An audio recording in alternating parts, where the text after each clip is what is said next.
House Democrats moved quickly to pass a fifth coronavirus stimulus package on Friday, but Republican senators are calling it a non-starter. They are now laying out a much slower timeline for passing another aid bill.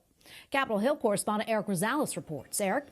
They certainly are, Tracy. You know, several high-ranking Senate Republicans tell EWTN that any bill needs to start with liability protections for business owners. They say that's the only way it's going to happen. They also warn that any future packages, if one takes place, will likely not happen until after the Memorial Day recess.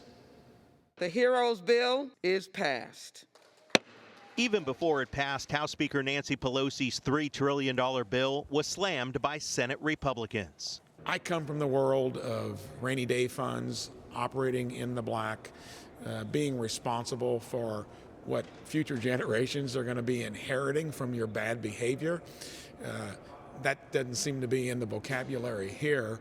The Democratic bill includes almost $1 trillion for state and local governments, $412 billion for additional direct payments to individuals, and more than $100 billion for health insurance premiums for the unemployed.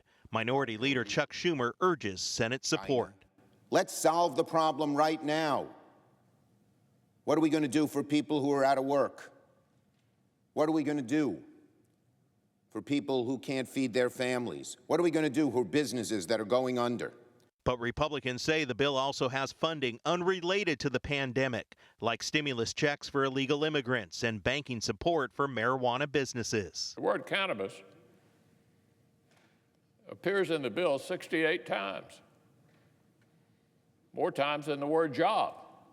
Senator Mike Rounds calls it a, quote, boondoggle of Democratic priorities. We want to fix the issues in front of us. We want to respond to this pandemic, but we're not going to be using this crisis to accomplish what they could not do through regular legislative channels.